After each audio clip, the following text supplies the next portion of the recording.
함께 찬송 26장입니다.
일어나라, 빛을 발하라. 이는 내 빛이 이르렀고 여호와의 영광이 내 위에 임하였음이니라.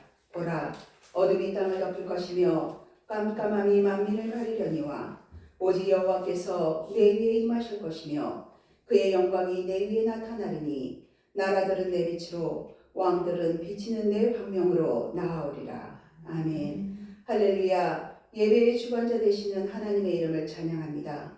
이 시간 생명의 주인 되시며 만물의 근원 되시는 주님께 주의 자녀로 부름받은 자들이 모여 경배와 영광을 올려드립니다. 주님 홀로 높임 받으시오며 예배 가운데 충만히 역사하셔서 예배가 예배되게 하여 주시옵소서. 예배의 참된 의미는 오직 우리 주 예수 그리스도이심을 고백하며 예배의 자리로 나아가게 하옵소서. 평강의 왕으로 오실 예수 그리스도 이름으로 기원하옵나이다. 아멘. 다 함께 찬송 619장입니다.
지난 한 주간 삶을 돌아보며 하나님께 지은 모든 죄에 대해 참회 기도 하시겠습니다.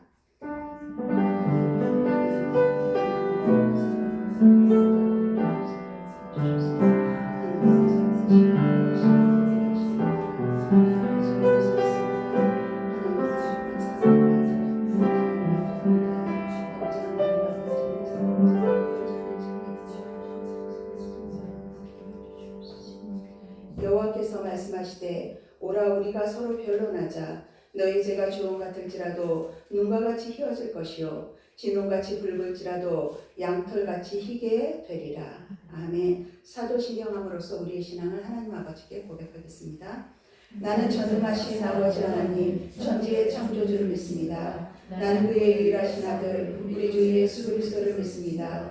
그는 성령으로 잉태되어 동정녀 마리아에게서 나시고 본디오 빌라도에게 고난을 받아 십자가에 못 박혀 죽으시고 장사된 지 사흘 만에 죽은 자 가운데서 다시 살아나셨으며 하늘에 오르시어 전능하신 아버지 하나님 우편에 앉아 계시다가 거기로부터 살아있는 자와 죽은 자를 심판하러 오십니다. 나는 성령을 믿으며 거룩한 공교회와 성도의 교제와 죄를 용서받는 것과 몸의 부활과 영생을 믿습니다. 아멘. 모두 자리에 앉으셔서 성시 교독하시겠습니다. 교독문 57번입니다.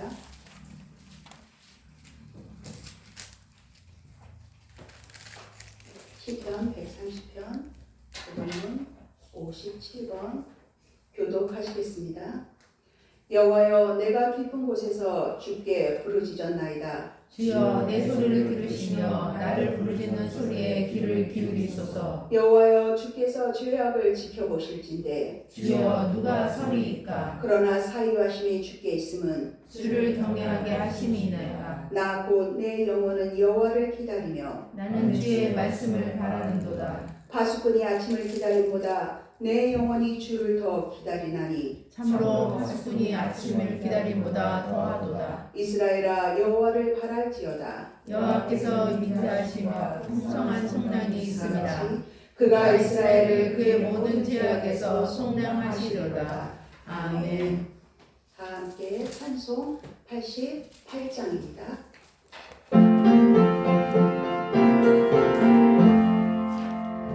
내 진정 사모하는 친구가 되시는 구주 예수님은 아름다워라. 사람 믿기를 갚아요 빛나는 새벽은 주님 영원한 길 아주 없도다. 내 밤이 아플 적에 그 위로 계시며 나 외로울 때 좋은 친구라. 주는 저산 밑에 빛과 빛나는 새벽은 이 땅 위에 비길 것이 없도다. 내 맘을 하나여서 이 세상 보았고 주님 항상 같이 하여 주시고 시험을 당할 때에 악마의 계획을 즉시 물리치사 나를 지키네. 온 세상 날 버려도 주 예수 안 버려 끝까지 나를 돌아보시니. 주는 저산 밑에 빛과 빛나는 새벽별 이 땅 위에 비길 것이 없도다. 내 맘을 다하여서 주님을 따르며 길이 길이 나를 사랑하리니. 울분이 두렵지 않고 장롱도 겁없네. 주는 높은 산성 내 방패시라. 내 영혼 먹이시는 그의 은혜로 나 아직 이 주를 뵙기 원하네. 주를 저산 밑에 빛과 빛나는 새벽은 이 땅 위에 비길 곳이 없도다.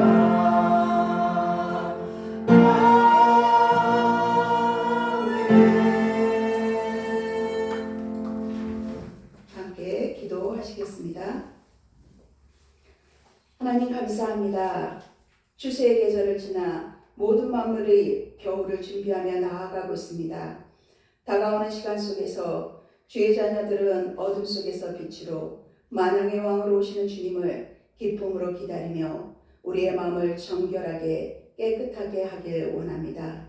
세상의 분주함 속에서 잠시 멈추고 주님의 오심을 깊이 묵상하며 소망과 평화의 약속을 붙들며 기대하며 성도의 삶을 살아감이 마땅함에도 날마다 우리 입술이 핑계와 변명으로 하나님의 뜻을 바라보지 못하고 순종하지도 못하는 삶을 살아가고 있습니다. 자비의 하나님, 이 시간 십자가 앞에 우리의 철옹성 같은 옛 자아와 옛 습성을 십자가에 못 박아 주시고 주의 보혈로 용서하여 주옵소서. 이 나라 이 민족이 하나님의 광활하신 자비와 은총으로 여기까지 왔음을 고백합니다. 나라를 다스리는 위정자들이 하나님 앞에 두렵고 떨림으로 임하게 하시고 이 땅의 주관자 되시는 하나님이 맡겨주신 이름을 자각하게 하셔서 개인의 이기심과 탐욕을 내려놓게 하셔서 이 땅 가운데 하나님이 이루고자 하는 공의와 정의를 위해 애써서 힘써서 일하기를 소망합니다. 성목교회를 위해 기도로 물질로 후원하시는 교회와 지체들을 위해 기도합니다. 그들이 하는 모든 일이 서로의 교회를 세워가며 하나님 나라를 이뤄가며 오직 하나님의 기쁨이 되어 서로를 돌아보며 사랑과 선행으로 격려하는 한 형제자매로 세워지게 하옵소서. 교회의 주인 되시는 주님의 이름으로 모이게 힘쓰는 성목교회 되길 소망합니다. 예수님처럼 남을 낮게 여기고 낮은 자리에서 섬기기를 다하는 성목교회 되게 하시고 지체들의 가정과 일터 가운데 하나님의 이름을 즐거이 찬양하며 높이게 하시고 겸손히 사랑하며 최선을 다해 섬기며 주의 길을 따르는 성도의 삶이 되게 하옵소서. 세우신 최은숙 담임 목사님 위에 영적인 충만함과 주의 풍성한 사랑을 부어주셔서 사역과 건강 위에 하나님의 이름과 영광만이 드러나게 하옵소서. 가정과 자녀들의 앞길을 인도하여 주셔서 하나님의 귀한 역사하심을 목도하며 주님을 찬양하는 귀한 복음의 터전으로 사용하여 주옵소서. 오늘 말씀을 들고 섭니다. 성령 하나님 임재하여 주셔서 전하는 자나 듣는 자나 성령 충만케 하시고 깨닫는 은혜를 허락하셔서 하나님의 뜻이 무엇인지를 겸손하고 겸허한 마음으로 받아들이게 하셔서 말씀으로 살아가는 삶의 예배자가 되게 하옵소서. 대강절을 기다리는 기쁨과 감사가 넘치는 시간 되길 소망하며 진리의 빛 대신 예수 그리스도의 이름으로 기도드립니다. 아멘.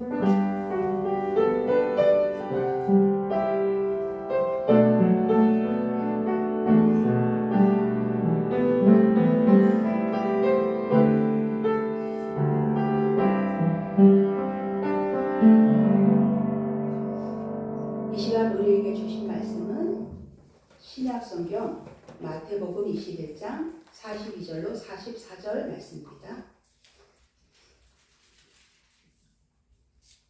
마태복음 21장 42절로 44절 말씀 교독하겠습니다. 예수께서 이르시되 너희가 성경에 건축자들이 버린 돌이 모퉁이의 머릿돌이 되었나니 이것은 주로 말미암아 된 것이요 우리 눈에 기이하도다 함을 읽어본 일이 없느냐. 그러므로 내가 너희에게 이르노니 하나님의 나라를 너희는 빼앗기고 그 나라의 열매 맺는 백성이 많으리라. 이 돌 위에 떨어지는 자는 깨어지겠고 이 돌이 사람 위에 떨어지면 그를 가루로 만들어 흩으리라 하시니. 아멘. 이 시간 장효인 장로님 나오셔서 찬송 79장입니다. 1, 2절 특주 간주하신 다음에 2, 3절 함께 찬양합니다.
주님의 말씀을 듣기를 원합니다. 성령 하나님, 각인의 충만히 임재하여 주셔서 우리의 모습은 가려지게 하여 주시고 위대하신 하나님의 영광만이 드러나는 아버지와 구별된 시간이 될 수 있도록 역사하여 주시옵소서. 우리 구주 예수 그리스도 이름으로 기도드립니다. 아멘.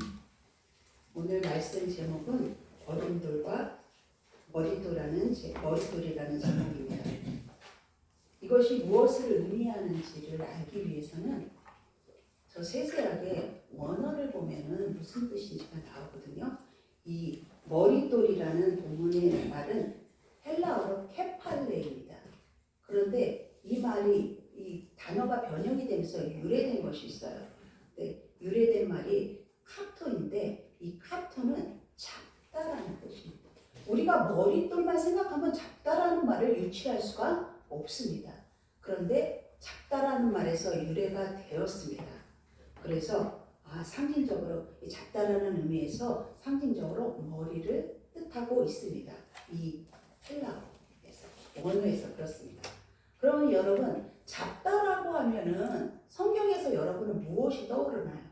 구약에서 떠오르는 거 있죠. 바로 번제단의 뿔입니다. 뿔을 작다라는 말을 많이 듣고 읽으셨을 것입니다. 그런데 번제단의 뿔을 잡는다. 이것이 무엇을 의미합니까? 하나님의 보호와 그 자비하심을 구하는 그런 행위입니다. 이 번제단은 어디에 있냐? 성전과 이 성막에 있습니다. 그래서 번제단은 알다시피 네 모퉁이에 뿔이 4개가 있습니다. 번제단의 뿔을 잡는 행위가 성경에 등장을 합니다. 여러 사람이 뿔을 잡습니다. 대표적으로 왜 잡냐? 뿔을 왜 잡을까요? 생명의 위협을 느끼거나 심판을 앞둔 사람들이 곧 뭐냐면 나 좀 살려주세요. 그런 의미입니다. 성경에도 그 인물이 나오는데 예로 열왕기상의 1장에 아도니아가 나옵니다. 아도니아는 다윗의 넷째 아들입니다. 그런데 다윗왕 아버지에게 반역을 하죠. 자신이 스스로 왕이 되려고 그런 역모라고 하죠. 조선시대 역모를 반역을 꾀했습니다. 그런데 다윗의 마음은 어디 있어요? 하나님의 마음이죠. 솔로몬을 왕으로 세우자 아도니아는 두려워서 여호와의 제단불을 잡고 솔로몬에게 살려달라고 간청하는 내용이 나옵니다. 이에 그 당시에는 살려줘요. 그런데 또 그 야망을 버리지 못하고 드러내므로 결국 죽임을 당하게 됩니다. 그런데 열왕기상 1장에 이어서 2장에도 뿔을 잡는 인물이 또 등장합니다. 요압입니다. 요압은 다윗의 군대 장관입니다. 굉장히 중요한 인물이죠. 뛰어난 전술가입니다. 이 사람은 오랜 시간 동안. 그런데 이 권력욕도 많고 잔혹한 사람입니다. 오랜 시간 충성했지만 그의 말년에 이 누구를 다윗이 명령하지 않은 사람을 죽이기도 하고 압살롬도 결국 이 요압에 의해 죽습니다. 다윗이 하지 말라고 해서 명령도 이 신하는 왕의 명령을 받아야 되는데 그거를 거역한 거죠. 이 또한 반역입니다. 그래서 이 요압이 있다는 것은 곧 솔로몬이 왕이 된 뒤에 그의 치리에 있어 굉장히 위험한 인물이 되는 것입니다. 그래서 이 장에 보면은 솔로몬이 다윗 왕, 아버지 왕의 유언에 따라 그를 처형하기로 결정을 합니다. 왜? 아버지가 유언을 남겼어요. 그는 이러이러하게 잔혹한 사람이다. 사람을 많이 죽였다. 반드시 죄를 물으라고 유언을 했어요. 죽기 전에. 그래서 그대로 하기로 했습니다. 이것을 안 요압이 여호와의 제단으로 뿔을 잡고 피합니다. 피하는 거예요. 어떻게든 살아보려고. 그런데 여호와의 뿔을 잡는다는 건 이 번제단의 뿔을 잡는 건 뭐라고 했죠? 하나님의 자비와 보호, 그 인내하심, 은총을 구하는 것인데 그렇다면 진정한 그 구원을 받기 위한 자로서의 회개가 뒤따라야 되는데 이 요압은 어떻다고 했죠? 뛰어난 전술가라고 했는데 여기에도 하나님의 그 회개는 하지 않고 자기 목숨을 살기 위해 얕은 계략을 피운 겁니다. 그래서 그 뿔을 잡은 의도는 그 얕은 술수를 쓴 것입니다.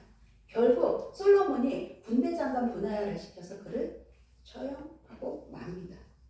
이처럼 뿔을 잡는 것은 이건 그냥 잡는 게 아니에요. 전적으로 하나님께 나는 없는 겁니다. 전적으로 하나님께 의탁하는 거고 나를 내어 맡기는 것으로 하나님의 자비와 은총 그 긍휼하심만을 구하는 행위인 것입니다. 결코 가벼운 행위가 아닙니다. 그러니 그 뿔을 잡는 사람은 마음 상태는 오직 겸손함, 겸비함 이거밖에 갖출 게 없다는 것입니다. 왜? 내가 없으니까 나라는 존재는 하나님께 다 맡겨야 되기 때문입니다. 그래서 앞에 요압과 아도니아처럼 이 제단의 뿔을 잡는다는 것은 더 도피처로 사용하기도 하는 것입니다. 하나님 보호하실 날개 아래 거한다고 하잖아요. 하나님 보호 아래 피신하는 곳으로도 사용하기도 합니다. 곧 하나님 날개 아래 하나님의 뿔을 이 뿔을 잡고 하나님께 피한다는 것은 무슨 고백이냐? 하나님만이 나의 구원자 되십니다. 라는 고백과 같습니다. 요압의 경우처럼 아도니아는 그 당시에는 살려줬지만 요압은 바로 처형을 선막 안에서 끌어내서 처형을 당했습니다. 이처럼 하나님, 자비하신 하나님이지만 하나님은 정의와 공의를 겸비하신 분이다. 같이 가지고 계시기 때문에 같이 작용되는 것입니다. 요압처럼 뿔을 잡는다고 해서 반드시 구원받는 게 아니라는 것을 우리에게 밝혀주고 있습니다. 이는 하나님 정의로우시죠. 자비가 임하지만 그 안에 하나님의 자비가 충만하시지만 공의로우시기 때문에 그걸 선악간에 판단을 하신다는 것입니다. 그래서 이 장면을 보면서 하나님을 붙잡는 자의 그 삶이 어떠해야 되는지 이건 하나부터 10가지가 아니라 처음부터 끝까지입니다. 처음부터 끝까지 우리의 삶이 우리의 중심이 어떠해야 되는지를 말씀하고 계신 것입니다. 뿔 자체는 이처럼 하나님의 권세와 힘, 자비를 또 보호하시죠. 상징하면서 도피처이기도 합니다. 번제단의 뿔을 붙잡고 다른 게 아니라 생명을 강구하기 때문입니다. 내 생명을 의탁하고 내 생명을 구해달라고 하기 때문입니다. 구약에 이 뿔을 잡는다고는 이 말씀을 먼저 드린 것은 결국 무엇인가요? 본문은 예수 그리스도를 드러내기 위한 서두입니다. 우리 42절 말씀을 함께 읽어보겠습니다. 시작. 예수께서 이르시되 너희가 성경에 건축자들이 버린 돌이 무토기에 버리게 되었나니 이것은 주로 말미암아 된 것이요 우리 눈에 기이하도다. 함을 읽어보는 일이 없느냐 라고 하였습니다. 본문의 말씀은 예수님 자신이 구약성경 시편 118편 22절을 친히 인용한 것입니다. 버림받은 돌이 여긴 버림받은 돌, 머릿돌이 다 등장하죠. 버림받은 돌이 오히려 건축에 가장 중요한 역할을 맡게 된다는 말씀을 하고 있습니다. 이 말씀에서 보시다시피 버린 돌과 머릿돌이 나오는데 모두 누구를 가리키나요? 예수님을 가리킵니다. 건축자들이 버린 돌이라고 했습니다. 이것이 무엇이냐? 이스라엘의 당시의 종교 지도자들이 거부한 예수님 자신을 가리키는 것입니다. 그들은 거부했습니다. 그럼 모퉁이의 머릿돌은 하나님의 계획 속에서 예수님은 구원과 교회의 기초가 되는 중요한 역할을 하심을 우리로 알게 하십니다. 당시 종교 지도자들은 예수님을 메시아로 받아들이지 않았습니다. 그러나 예수님은 구원사역의 그 중심이 되셨다는 점을 강조한 것입니다. 이 비유에서 우리는 세상에서는 가치 없다고 여겨지던 것 많죠. 우리도 쓸모 있는 거 이렇게 나누며 삽니다. 나한테 유익한 거, 무익한 거 이렇게 다루면서 살고 있습니다. 그러니까 내가 생각하는 겁니다. 그래서 세상에 가치 있고 쓸모 있고 그런 것은 세상은 어떻게 합니까? 우리도 쓸모없는 것은 버리죠. 저도 옷 정리하면서 안 입는 건 버립니다. 그러니까 그런 차원의 것이 아닙니다. 안 입고 쓸모없는 건 나누거나 재활용에 넣거나 그건 당연히 해야 됩니다. 그런 차원은 아니죠. 근데 세상은 오늘 본문은 예수 그리스도에 대한 구원의 중심 되신 예수님에 대한 얘기이기 때문에 세상은 이처럼 나한테 가치 없고 쓸모없다 여기는 것은 잡고 있는 것도 그냥 놓아버린다는 것입니다. 버려버립니다.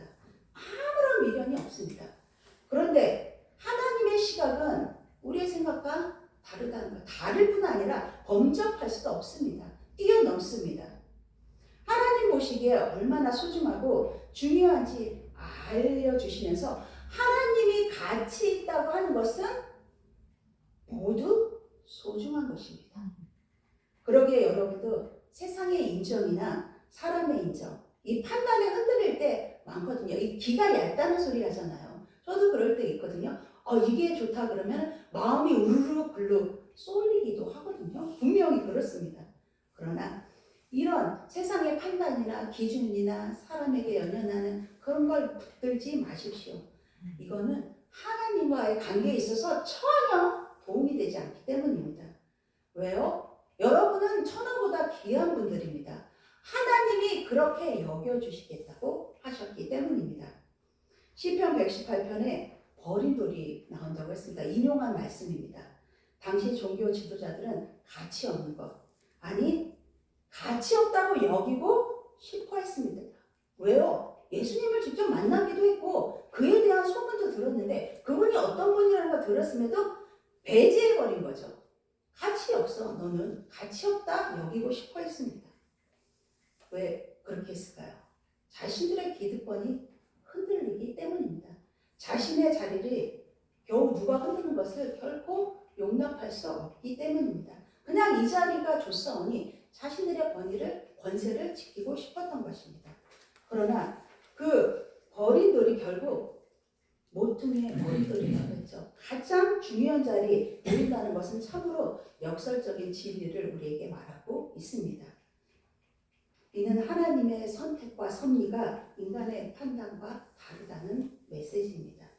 우리는 때때로 내가 버린 것이 무엇인지, 진짜 버려야 할 것이 무엇인지, 아니 진정 잡아야 할 게 무엇인지를 모르고 살아가고 있지는 않은지 다시금 되새겨 보시기 바랍니다.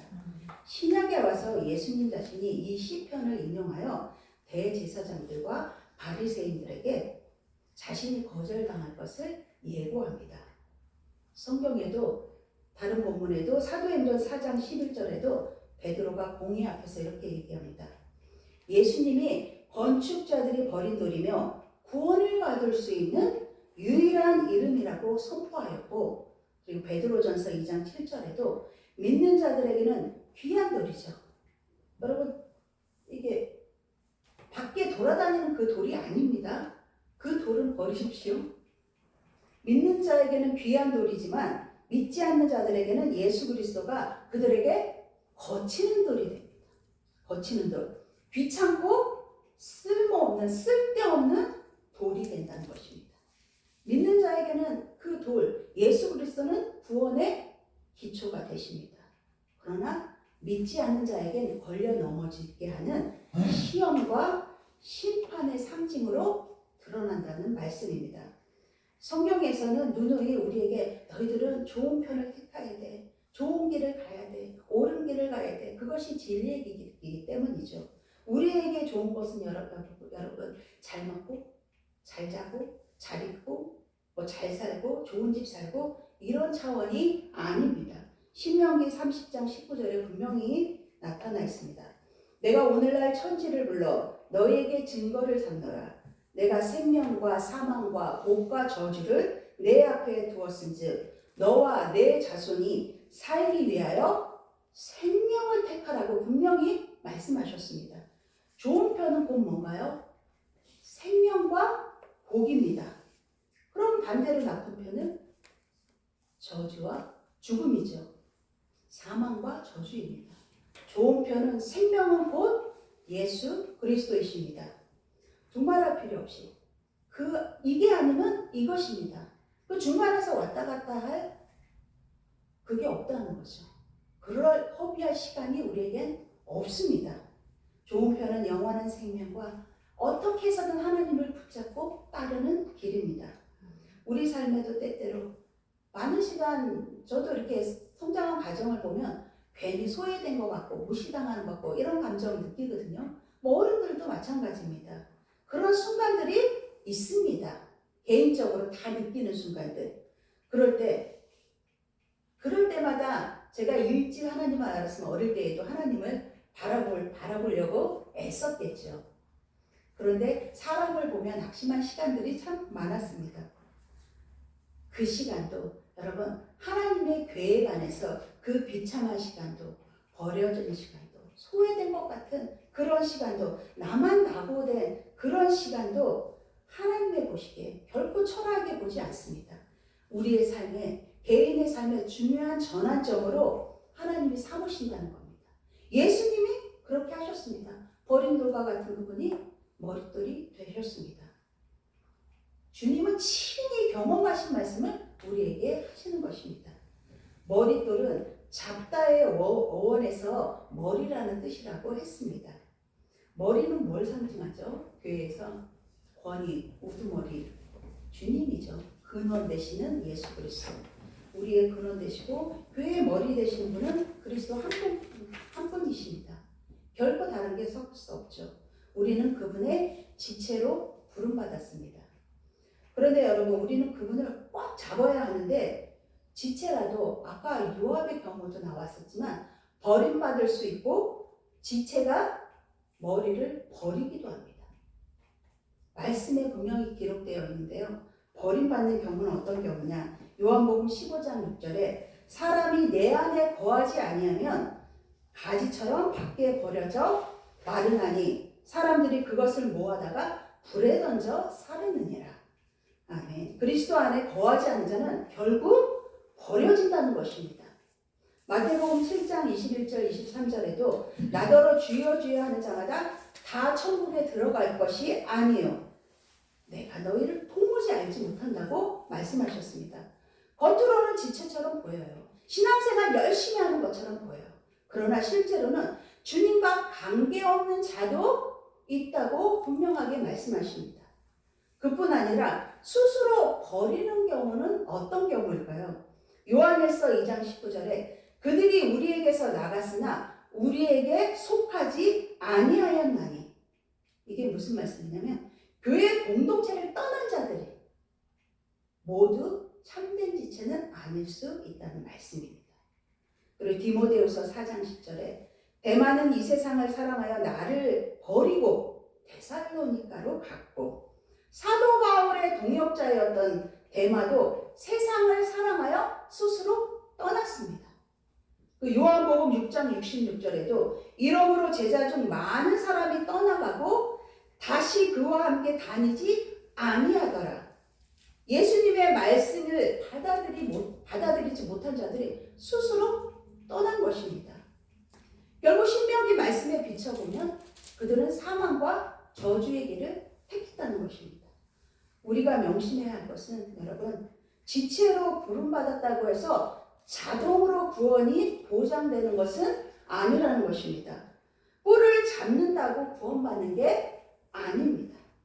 그리스도와의 관계 속에서 지속적으로 거해야 하고 순종하며 열매 맺는 삶을 살아야 합니다.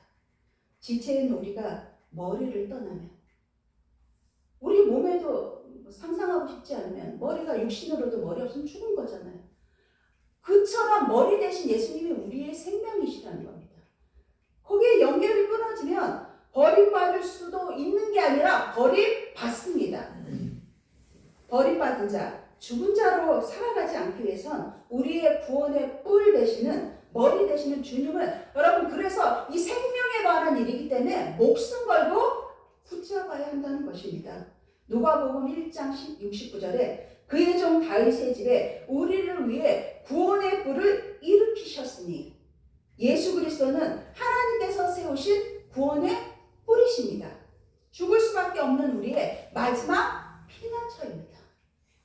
주님을 붙잡는다는 것은 그래서 생명을 건 믿음의 결단입니다. 성전의 뿔만 잡으면 예배만 드리면 어떻게 살아도 상관없는 게 아닙니다. 아도니아 같이 용서해 줬는데 뿔을 잡고 다시 그 야망을 드러내지 않았습니까? 어떻게 살아도 상관없어 하지 않으세요. 주님이, 하나님이.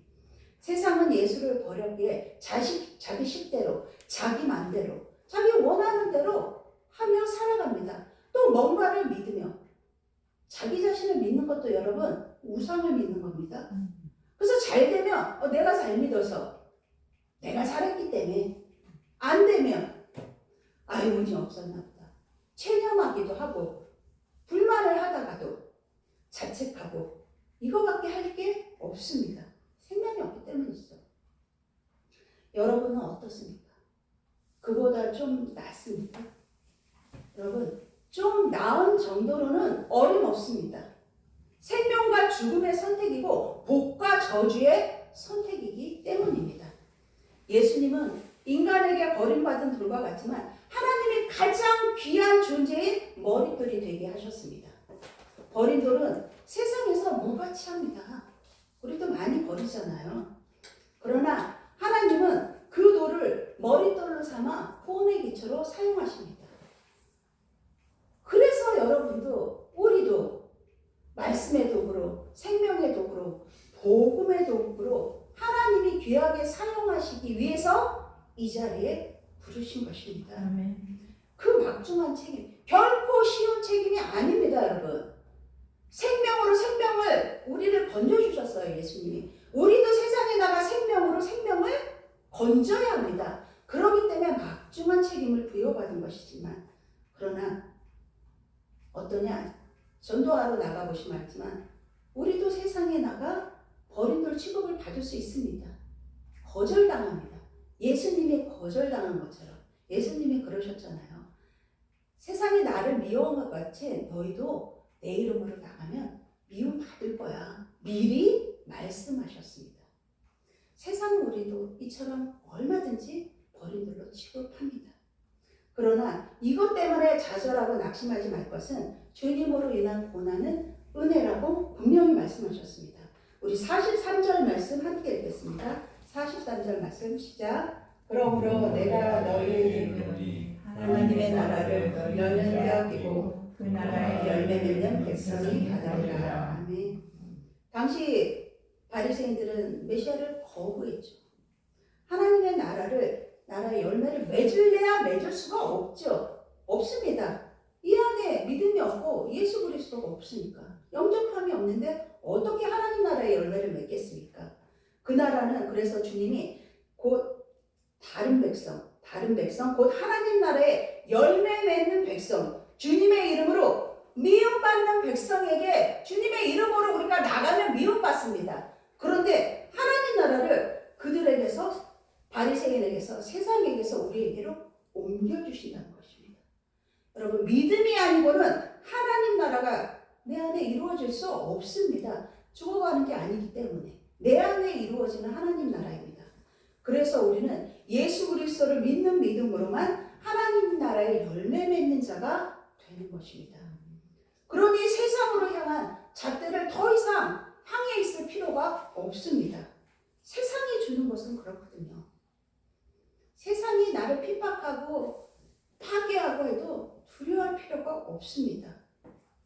근데 한편은 세상을 또 미워할 필요도 없습니다. 세상은 모르기 때문입니다. 예수님이 바로 그 세상에 오셔서 그 세상에 거하는 믿지 않는 그들도 구원하시기 위해 이 땅에 오신 것이기 때문입니다. 그러니 우리의 기준은 머리부터 발끝까지 예수 그리스도 한 분뿐이십니다. 머릿돌 대신 그리스도 위에 우리의 삶과 믿음을 세우면 이 흔들리지 않는 견고한 영적 집을 내 안에 지을 수 있다는 것입니다. 그리고 그 안에서 주님과 영원히 동행하는 기쁨을 누릴 수 있습니다. 복음은 이처럼 버림받은 자를 높이시는 하나님의 은혜, 지금도 일어나고 있는 실제적인 역사입니다. 여러분 안에도 하나님이 함께 하심으로 그 일을 하시길 원하시고 하십니다. 우리를 그렇게 사용하시겠다고 부르셨습니다. 그리고 훈련하시고 제자로 삼아 파송하시는 것입니다. 지금의 현실을 바라보며 그렇기 때문에 실망하거나 좌절하거나 반대로 교만하거나 자만하실 필요도 없습니다. 오직 주님 앞에 나아가 그분을 힘껏 그냥 붙잡고 있기만 하면 됩니다. 우리 44절 말씀 함께 읽겠습니다. 시작. 이 돌 위에 떨어지는 자는 깨지겠고 이 돌이 사람 위에 떨어지면 그를 가루로 만들어 흩으리라 하시니. 아멘. 그 위에 떨어지면 깨어지고 그 돌이 위에 떨어지면 가루가 되어 흩어진다는 이 표현이 뭐냐? 예수님을 거부하고 대적하는 자들에게 임할 심판입니다. 하나님 나라는 유대 종교 지도자들의 권위와 권력으로 주어지는 게 결코 아니기 때문에 오직 그분으로 말미암습니다. 예수 그리스도로 말미암습니다. 예수 그리스도는 구원의 기초이자 심판의 기준이 되십니다. 그분을 받아들이면 생명이지만 거부하면 부서짐과 흩어짐이라는 본문의 말씀처럼 심판이 따릅니다. 반드시요. 그러기에 우리는 안일하게 신앙생활 할 수가 없는 것입니다. 그러나 여러분, 이 경고의 말씀이 무서워서 예수님을 믿는 분은 없으실 것입니다. 예수님을 우리가 따르는 것은 우리 죄로 말미암아, 나의 죄로 말미암아 하나님과 멀어졌던 우리죠. 우리라도 생명의 근원 대신 머리 대신 예수님은 여러분을 결코 버리지 않았고 저와 여러분을 버리지 않으셨고 생명으로 우리를 다시 태어나게 하셨기 때문에 나의 구원자, 나의 하나님으로 고백하는 것입니다. 그렇게 믿고 있습니다. 버린 돌과 같은 나일지라도 주님은 꼴이 되지 않고 머리 되게 하신다고 하셨습니다. 주님을 믿음으로 부여잡는 연습, 이 잡고 있는 것도 쉬운 일 아니죠. 근력이 있어야 돼요. 힘이 있어야 돼요. 육적인 힘이 아니라 영적인 근력이 있어야 돼요. 그래서 이 잡는 것도 연습해야 됩니다, 여러분. 반복된 연습이 훈련이 되고 내 신앙의 자양분이 됩니다. 누가 뭐라 해도 흔들리지 않는 그런 자양분이 되면 내 안에 주님과 함께하는 신앙의 깨끗한 멋진 집을 우리도 건축할 수 있는 것입니다. 예수님처럼 이러한 축복이 함께 하시기를 주님의 이름으로 축원합니다. 할렐루야. 사랑의 하나님 감사합니다. 우리의 구원이시며 피난처 되시며 뿌리시며 우리의 모든 것 되시는 예수 그리스도께서 나의 주님, 나의 하나님으로 고백할 수 있는 은혜를 우리에게 허락해 주심을 감사드립니다. 그 은혜와 감격이 얼마나 큰지 우리는 날마다 감동하며 살 수 없습니다. 그러나 잔잔하게 세밀하게 우리를 위해 일하시며 역사하시며 그 사랑을 하나님 마음껏 부어주시는 그 은혜에 감사함으로 삶 가운데 주님과 동행하는 아버지 멋진 구별된 신앙인의 삶을 살아갈 수 있도록 역사하여 주시옵소서. 우리 구주 예수 그리스도 이름으로 기도드립니다. 아멘. 이 시간 봉헌 찬송 449장 1절 5절 하시겠습니다.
할렐루야. 사랑의 하나님 감사합니다.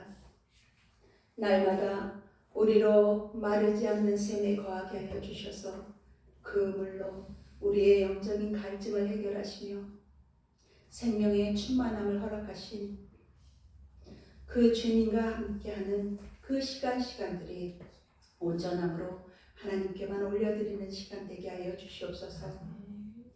말씀을 붙들고 살아가게 하여 주시옵소서. 그 말씀 가운데 영의 충만함으로 사람을 살리며 하나님 앞에 착하고 충성된 종이라 칭찬, 상급, 열과를 받을 수 있는 우리의 모습이 되게 하여 주시옵소서. 이 시간 하나님 은혜 감사함으로 귀한 성도들이 마음과 뜻과 정성을 다해 봉헌하였습니다. 이 봉헌하는 물질이 하나님 나라의 귀한 사역 가운데 온전히 사용되게 하여 주셔서 바치는 손길에 아버지와 차고 넘치는 풍족함을 주님 부어 주시옵소서. 우리의 모든 필요것들이 있습니다. 건강, 물질, 아버지여 가정의 모든 일들, 사역 가운데 하나님 함께하여 주시어서 우리의 부족함은 하나님이 너무 잘 아십니다. 우리가 무엇을 했다 할 수 없습니다.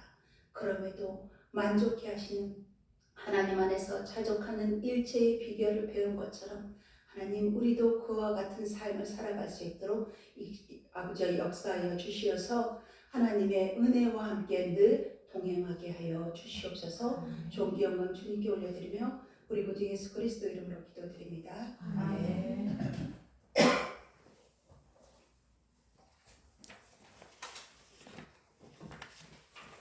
교회 광고 드리겠습니다. 보이기에 힘쓰며 비난하고 돌을 던질지라도 사명을 감당하는 그의 우리가 복음 전파거든요. 복음을 전할 내가 먼저 되어 있어야 합니다. 그 일을 위해서 준비하시고 훈련 받으신 후에 또 그 일을 또 하나님이 하게 하실 겁니다. 위에 기도해 주시고 성목교회를 위해 돕는 평강 세영과 교회를 위해 생각나실 때마다 함께 세워지길 기도해 주십시오. 2025년도 어느덧 11월 하반기를 가고 있습니다. 시간이 어찌나 빠른지요. 하나님의 은혜도 늘 빠른 시간이나 느린 시간이나 우리가 체감적으로 느끼지만 늘 충만함을 그것이 우리의 기쁨입니다. 또 내년을 그래서 또 기대하게 합니다. 그냥 기다리지 마시고 26년을 위해서도 준비된 마음이 될 수 있도록 함께 교회를 위해서 본인 자신을 위해서 지체들을 위해서 기도해 주시기 바랍니다. 성경 말씀을 늘 가까이 하시고 성경 통독을 끊임없이 장수가 적을지라도 끊임없이 하시기 바랍니다. 오후 예배는 회복과 부르심의 시간으로 드리고 오늘 우리 예림쌤이 못 나오셔서 우리 반주자 양력 선생님인데 이따 오후에는 또 섬기는 교회 기초교회래요. 거기서 반주해야 돼서 식사는 같이 못 하시는데 우리 환영의 박수라도 우리 양력 선생님입니다. 반갑습니다. 얼마나 반갑든지요. 네. 우리 이 시간 일어나셔서 이런 교회 되게 하셔서 함께 찬양합니다.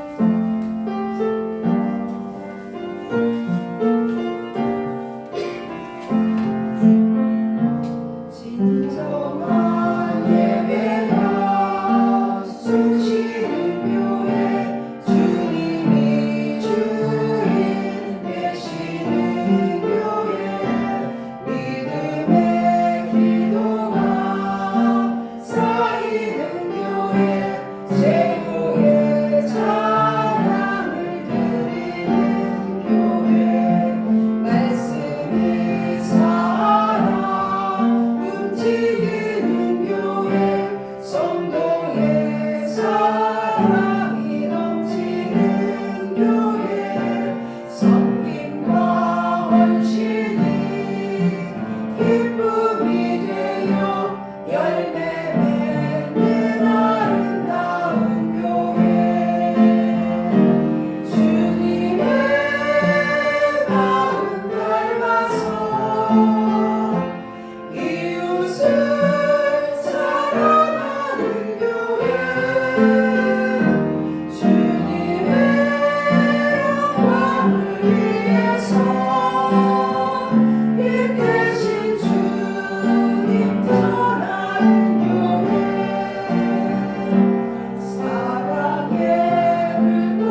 성령의 내주 교통하심이 날마다 하나님을 바라보며 하나님을 향한 그 표대를 꺾지 않으며 말씀과 기도와 찬양으로 하나님께 기쁨으로 하나님의 마음을 시원케 해드리길 간절히 소망하는 머리 숙인 주님의 자녀들 위해와 이 나라 이 땅의 아버지 교회들 위해와 이 나라 이 민족 위해와 열방 가운데 주님의 말씀 들고 그 아버지가 맡겨주신 선교사여 아버지 잠잠히 또한 충만하게 넉넉히 감당하는 모든 이들 위해 이제와 영원토록 함께 하시기를 간절히 축원하옵나이다. 아멘. 아멘.